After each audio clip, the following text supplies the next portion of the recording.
It's time for Stepping Out with D. Lachey and street reporter Everett Anderson. Stepping Out, the show that encourages you to step out of the box of ordinary and into the extraordinary. Stepping out of the box into a life of liberty and rejuvenation. And now, here's your host of Stepping Out, D. Lachey. Welcome to Stepping Out. I am your host, D. Lachey. On today, we're on location at the Cookery Restaurant. We're here with a gentleman who has a phenomenal story. He talks about being in a foreign country, homeless, with only the clothes on his back and a Bible. He tells his story of going from homeless to humanitarian and how he has completely turned his life around. Please help us welcome Mr. Brett Swain. Hello, how you doing? Hi, thanks for having me. So, tell us, how did you end up in Nashville and where are you from? Originally, I'm from Australia, Perth, Western Australia. And how I got to Nashville, I guess, should start. I came to America in '91 and I played music, which became kind of my identity. It was a place where I felt my future, earnings would be, and the way that I would help people, the way that I would help my family, all that kind of stuff. It just became a portion of who I thought I was. Right. And it let me down big time. Okay. Because it wasn't the source of comfort I thought it would be. It wasn't the source of income that I thought it would be. And the more that I chased that, the more that it broke me down, because the expectation wasn't in line with the reality. Right. After a good while, as in 2001, I was in Dallas, Texas, and I had my family, I had everything, and everything about me collapsed. The morality of me collapsed, the character of me collapsed, everything just fell through. And when I looked around, everyone was gone. There was just like dust. And I remember waking up one morning and feeling this urge to go pick up a Bible. I didn't even know we had a Bible. And when I went and read in the Bible, I saw myself in many of the bad parts. And it absolutely terrified me. I mean, not kind of this scared kind of idea of, ooh. I mean, it just came in. It came in upon me, that kind of terror. And as I read that stuff, it was amazing to me that a man from 2,000 years ago was reading my mail. Right. That wrecked me. And then not only did I have the great fear of what was happening in my life and how accurate it was, but there were always also these promises of redemption and hope, of restoration. And so instead of backing away, I pressed in more. But the more I pressed in, the more I lost around me. It was like I was getting deconstructed. So what all did you lose? I lost my family, I lost my clothing, I lost any sense of friends that were around me. I wasn't able to communicate with anyone that I'd known before. Everything about the life I knew demolished and just went into dust. But I remember I went to see a pastor in Dallas, Texas for prayer. I'd never grew up in church. And so this whole Bible thing was all new to me. And I went to see this pastor, and I told him about who I'd been, and he just started yelling at me. He started yelling Yeah, at he you? started. Wow. I was like, this is not what I came for. Right. But he just went at the person that I was, and I was like, I already agreed, but I was receiving it in a way like, I deserve this. I'm going to receive everything that I'm supposed to receive because I need to get beyond it. I need to find where the healing is. Right. I need to be the person that I became was not my goal. Right. And so I was just kept pressing in. But what was amazing about that moment was he prayed for me. And what he prayed for immediately happened. And I went, there's something to this. So what did he pray? He prayed that my then wife would receive me back in communication. That there would be a healing process started. And I remember leaving the church and calling, and what had been very caustic was suddenly very gentle and understanding, and I was amazed by that. It didn't last long, but it happened. Right. It happened immediately. Right. And I was just amazed that there was something here that gave me hope, and it gave me strength to press in further. Right. But as I said, more things demolished. And I remember spending 7 months on my face. I would just read the Bible. It wasn't a safe place for me because I would see all these things. So were you homeless No, reading no, no. the Bible? No. At this point, I was still connected to the family, but I was like, because of the moral collapse and the character collapse, I became, and rightly so, I was a person that was shunned, a person that was looked down upon. It was a terrible situation that erupted in my life, and I was bearing fruit of that. Right. So I received it. But Right. at the same time, it drove me more into the Bible, drove me more into prayer, and more into seeking what was wrong on the inside of me that I could become this person. Right. And so, for 7 months, I would read the Bible and I would be wrecked by it. Every morning for about 4 or 5 hours, I would weep and weep and weep until I thought I couldn't cry anymore. And Jesus showed up after 7 months on a Friday morning around 9 a.m. And this was in Texas. This is in Dallas, Texas. So tell us, how did you get to Nashville? Okay. Well, in that time when he showed up, one of the things that was given to me was to come to Nashville, which I thought was funny because I don't have an accent. All you guys do. Okay. So I thought it was weird for me to be coming to a country music place. And I arrived, and I deliberately did no research. I wanted people to know that God was doing this in my life. I didn't research the temperature. I didn't research who I was going to meet. I didn't have any money. When I found out he was real, I was on fire. I wanted to run throughout the whole neighborhood and just tell everybody. Right. And yet at the same time, it was this, there's something special going on, and it's sacred. Right. So I kept the sacredness of it, to come to Nashville. And in the book it tells you how to travel. So that's how I traveled. I traveled with the clothes on my back and my papers, and I had no money, and my Bible. So when you got to Nashville, where did you go? Coming in, I'm praying the whole time. God, talk to me. Who am I supposed to meet? What's supposed to happen? And I wasn't getting anything. And the prayer got more fervent, more heartfelt. And then I remember pulling in on the Greyhound, and I saw the downtown Nashville. They had the Lifeway building with a cross. And I was immediately comforted because I thought, what city, any city that I didn't know of, especially in America, that has a cross in the middle of the center of town. It just immediately brought me a certain sense of peace. And I got off the Greyhound. I was like, okay, I know I'm going to be okay. I don't know what's going on, but there's my first sign.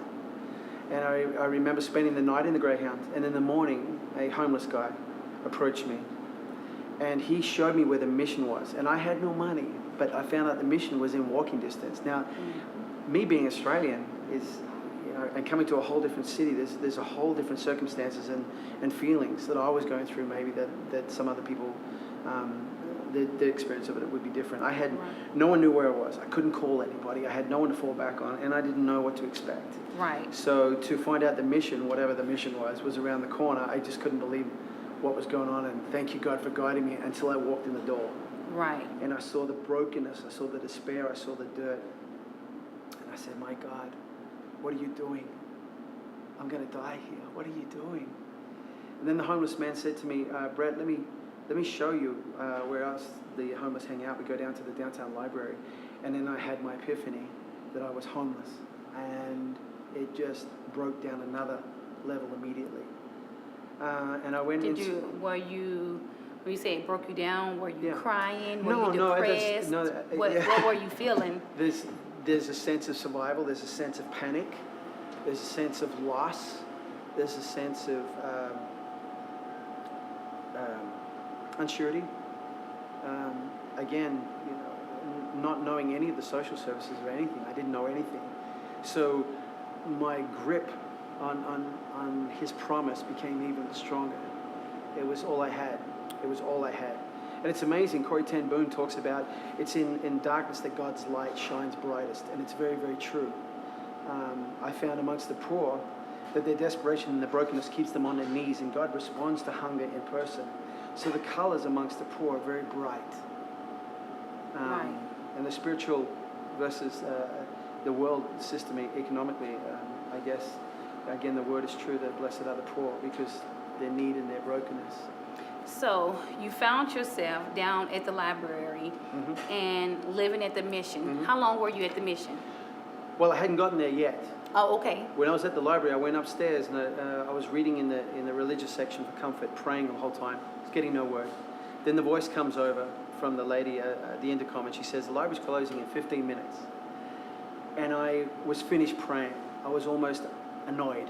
And I closed the book and I put it up and I just said out loud, "I'm hungry." It wasn't a prayer. I just said, "I'm hungry." And I walked out downstairs. And back then, there were columns outside. And as I exited out of the building, on one of the columns was a brand new apple. And I just couldn't believe how fortunate that was. Mm-hmm. So I walked over, and as soon as I put my hand on the apple, he spoke. And he said, "Why do you worry about the little things?" And as he said that audibly, scripture came behind it that said, "I know your needs before you ask." So I must have looked like a really crazy homeless person at that point, because I'm walking down the street towards the mission, eating an apple, bawling my eyes out. Damn, Right. I was looking really displaced. But it gave me the strength. That moment gave me the strength. God was seeing me, and I knew He was seeing me. Right. And I was homeless for 4 months. And I really believe the Homeless as in at the mission? At the mission for 4 months. But that gave me the strength for that, because every day when I was in my section of it, not everybody's experience is the same. I only experienced a little bit. Some people's experience of being in the mission was far worse than mine. Right. And their circumstances entering into the mission were far worse than mine. I knew God is, and so that gave me strength. But even so, every day felt like 3. If I can just get up in the morning and make it to lunch, if I can just make it through lunch into the afternoon, okay, now if I can just make it from late afternoon to evening, every time became elongated. I think that happens for everybody that's in pain. So the 4 months felt like a year. But I remember going through the experience, what happened was it exposed me to that my viewpoint of people suffering, especially in the poverty circumstance, was pity. I looked downward. "You poor person, I'm so sorry." But it wasn't a very empowering viewpoint, and I didn't realize I had that. And over the 4 months, my view came eye to eye in compassion. So I learned. They became my family. So you think the experience of being homeless made you more compassionate towards absolutely. people that are in that circumstance? Absolutely. All right. Hold that thought. We'll be back with more of our conversation with Mr. Swain after these messages. Hey, yeah, this is Everett Anderson on location. As a matter of fact, on my favorite location, the kitchen. You might not look like it, but I love to eat. I promise I do. I got here. What's your name? Wiley Walker. Wiley Walker. All right. Well, first things first, I got to ask you, how did Britt Swain actually change your life with the cookery?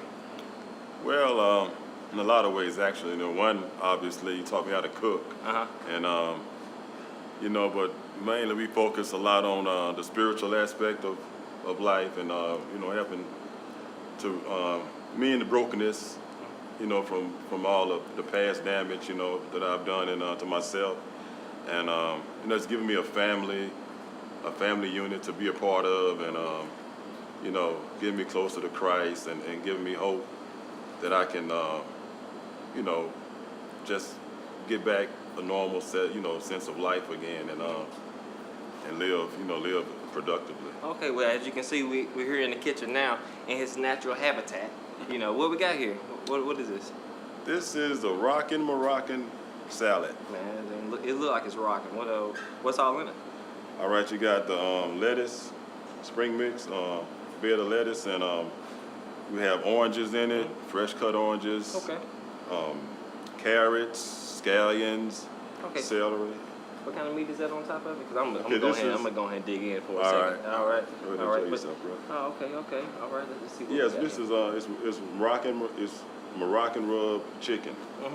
So we'll take the chicken and rub it in Moroccan spice and. What kind of spice is that?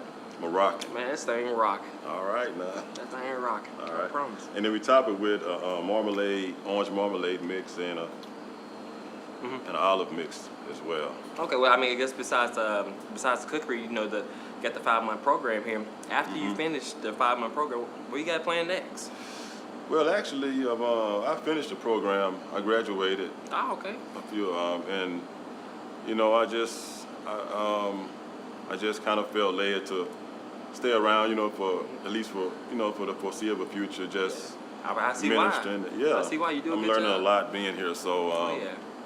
you know, just a lot of other guys are coming in too. So, you know, it's kind of a joy to help them. Help others. Yes, yes, sir. Yeah. It's always a pleasure to help others. Always a pleasure. Mr. Walker, thank you, man. Yes, sir. Yes, sir. All right. Back to you at the studio. Welcome back to Stepping Out. We're continuing our conversation with Mr. Brett Swain. So, before we went on break, you were saying that you were at the mission for 4 months. Tell us how you got to the point where you are now, where you have this fabulous restaurant. I got to the point where I surrendered at the mission. I saw so many good things happening amongst the poor that a miracle happened in my heart where I up to that point I was trying to get out. In any way, shape, or form I could. God, get me out of here. So it was like, okay, you're saying you're trusting God to a certain extent or to a certain point, but then on the backside, Yeah. you were stiid trying to get out of the situation I because didn't know what he was, it was uncomfortable. Oh, very, very uncomfortable. And when that miracle in my heart happened, I remember saying, with everything in me, I'm good. I'll stay here for the rest of my life. We will now step into the kitchen with Mr. Everett Anderson. We at the cookery. We got Mr. James here. How did Brent Swade actually change your life with the cookery? By coming and offering me to come through this culinary school and to help me get off the street and just instill God, let God be in our life here. Mm-hmm. Yes. Okay, so he, I guess he brought you. You had, I guess, hard times before you came in. Yes, well, I was homeless and just we talked about it a couple times. I just told him let me go to God and pray about it, and well, I'm here. I've been here since we opened. I heard that. How did you actually run into Mr. Bruce? He got another ministry that he runs in called the Landcroft Ministry at WB Upper Room, and I was going on Wednesdays and some Saturdays, and Okay. that's how I met him. You met him? Life changing. Yes, yes. Okay. Well, as you can see, we're here in your natural habitat as well. What we got here? A fish lettuce wrap. A fish lettuce wrap. Yes. It looks delicious. What all goes into the fish lettuce wrap? You got a pocket of lettuce. We put it on with cold slaw, Okay. mayonnaise slaw, Okay. and then put the fish on, then the fish sauce, then the onions. Okay. Well, I'm a little hungry, so I'm going to go ahead and All right, then. take me a bite here and see what y'all working with here. Check it out. Hold on a second. I gotta get another one. Okay. I had to make sure. That is delicious. What are these sauces that we have here? Okay, the sauce here. The first one we got a sweet onion, and that's a chipotle and ranch. And ranch. Yes. I never had the combination of sauces on this fish before. I'm gonna take a third try just to make sure I taste what I All right, tasted no problem. the first 2 times. No problem. All right. Do you want some of this? No thanks. You can try it. Go ahead. Oh, that is delicious, you know. Man, if anybody out there looking for a good meal, some very extremely friendly people, the cookery would be the spot to be. He's smiling. It's very friendly around here. Yes. Back to you at the studio. We would like to thank Mr. Brett Swain for allowing us to come into his establishment and for also being a beacon of light to men who stumble into this restaurant and are unsure of themselves but leave with confidence and an assurance of knowing that they are someone and able to help somebody else. Until next time, I'm Dee Lachey, and this is Stepping Out.